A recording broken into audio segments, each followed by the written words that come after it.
Regional ring road అలైన్మెంట్ను అడ్డగోలుగా మార్చారని BJP జిల్లా అధ్యక్షులు డాక్టర్ నాగం వర్షిత్ రెడ్డి అన్నారు.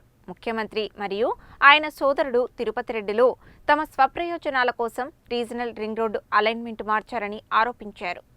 గట్టుపల్ మండలం తేరేట్పల్లి గ్రామంలో రీజనల్ రింగ్ రోడ్డు అలైన్మెంట్ మార్చాలని కోరుతూ భూ నిర్వాసితులు మంగళవారం నల్గొండ జిల్లా కేంద్రంలోని బీజేపీ జిల్లా కార్యాలయంలో బీజేపీ జిల్లా అధ్యక్షుడు డాక్టర్ నాగం వర్షిత్ రెడ్డిని కలిసి వినతిపత్రం సమర్పించారు. ఈ సందర్భంగా డాక్టర్ వర్షిత్ రెడ్డి మాట్లాడుతూ ముఖ్యమంత్రి కుటుంబం తమ రియల్ ఎస్టేట్ వ్యాపారం కోసం అలైన్మెంట్ను మార్చారని ఆరోపించారు. రింగ్ రోడ్డు గుండ్రంగా ఉంటుందని, కానీ దాని అలైన్మెంట్ను అడ్డగోలుగా మార్చడం వల్ల రింగ్ రోడ్డు కాస్త పాము మెలికలు తిరిగినట్లుగా మారిందని విమర్శించారు. రీజనల్ రింగ్ రోడ్డు అలైన్మెంట్ను అడ్డగోలుగా మార్చడాన్ని తీవ్రంగా ఖండించారు. అలైన్మెంట్ మార్చిన విషయాన్ని కేంద్ర మంత్రులు నితిన్ గడ్కరీ, కిషన్ రెడ్డి, బండి సంజయ్లతో పాటు బీజేపీ రాష్ట్ర అధ్యక్షుడు డాక్టర్ రామచంద్రరావు దృష్టికి తీసుకువెళ్లామని తెలిపారు. రీజనల్ రింగ్ రోడ్ అలైన్మెంట్ను అడ్డగోలుగా మార్చడం వల్ల ప్రభుత్వంపై 2,000 కోట్ల రూపాయల అదనపు భారం పడుతుందని తెలిపారు. ప్రజలతో పాటు రైతులకు కూడా ఉపయోగపడేలా రీజనల్ రింగ్ రోడ్డు అలైన్మెంట్ ఉండాలని, తక్షణమే రీజనల్ రింగ్ రోడ్డు దక్షిణ భాగం అలైన్మెంట్ను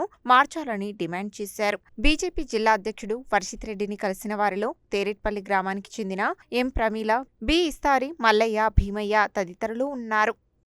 రీజనల్ రింగ్ రోడ్ని ఈ యొక్క కాంగ్రెస్ పార్టీ ప్రజాప్రతినిధులు సాక్షాత్తు సీఎం గారే వారి స్వప్రయోజనాల కోసము, సాక్షాత్తు సీఎం గారి సోదరుడు తిరుపతి రెడ్డి గారు ఈ యొక్క రీజనల్ రింగ్ రోడ్ ఏదైతే అలైన్మెంట్ వారికి అనుగుణంగా, వారి రియల్ ఎస్టేట్ వ్యాపారులకు అనుగుణంగా ఈ యొక్క అలైన్మెంట్ని మారడం జరిగింది. రింగ్ రోడ్ అంటే రింగ్ లాగా ఉండాలి, కానీ ఒక పాములాగా ఏదైతే చౌటుపల్లి నుంచి మొదలు పెడితే గట్టుపల్లు, మరిగూడ, సంస్థ నారాయణపూర్ మండలాలలో వచ్చేసరికి ఈ యొక్క సౌత్ అలైన్మెంట్ ఏదైతే ఉందో దాని యొక్క అలైన్మెంట్ని మార్చినటువంటి ఈ యొక్క కాంగ్రెస్ ప్రభుత్వ వైఖరిని మేము తీవ్రంగా ఖండిస్తూ, మరి మా యొక్క రాష్ట్ర అధ్యక్షులు రామచంద్రరావు గారి దృష్టికి, అదేవిధంగా మా యొక్క కేంద్ర మంత్రివర్యులు కిషన్ రెడ్డి గారి దృష్టికి, బండి సంజయ్ గారి దృష్టికి కూడా ఈ యొక్క విషయాన్ని వారి దృష్టికి తీసుకెళ్లడం జరిగింది. మరి నితిన్ గడ్కరీ గారితో చెప్పి మరి ఈ యొక్క సౌత్ అలైన్మెంట్ ఏదైతే ఉన్నదో, మరి ఈ యొక్క అలైన్మెంట్ ఏదైతే ఈ యొక్క కాంగ్రెస్ పార్టీ వారి స్వప్రయోజనాల కోసం చేస్తూ ఉన్నదో దానివల్ల ప్రభుత్వానికి కూడా ఒక 2,000 కోట్ల అదనపు భారం పడుతూ ఉన్నది.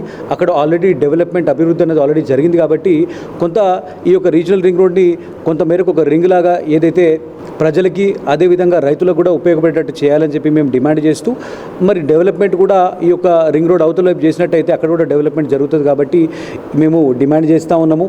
ఈ యొక్క కాంగ్రెస్ పార్టీని ఇమీడియట్గా ఏదైతే సౌత్ అలైన్మెంట్ ఉన్నదో మీరు యథావిధిగా మరి ప్రజలకు అనుగుణంగా మరి చేయాలని చెప్పి మేము డిమాండ్ చేస్తూ ఈరోజు తేరెట్పల్లి గ్రామానికి సంబంధించినటువంటి రైతులందరూ కూడా రావడం జరిగింది. గట్టుపల్లి మండలం నుండి వారందరూ కూడా ఈరోజు పేద రైతులందరూ కూడా కష్టపడి వారి జీవితం మొత్తం కూడా సాగు చేసుకున్నటువంటి భూమిని కోల్పోయేటటువంటి ఆస్కారం ఉన్నది కాబట్టి వారందరూ కూడా ఈరోజు రాజకీయాలకు అతీతంగా అందరినీ కలుస్తూ మరి వారికి న్యాయం జరగాల్సిందిగా వారందరూ కూడా డిమాండ్ చేస్తాము.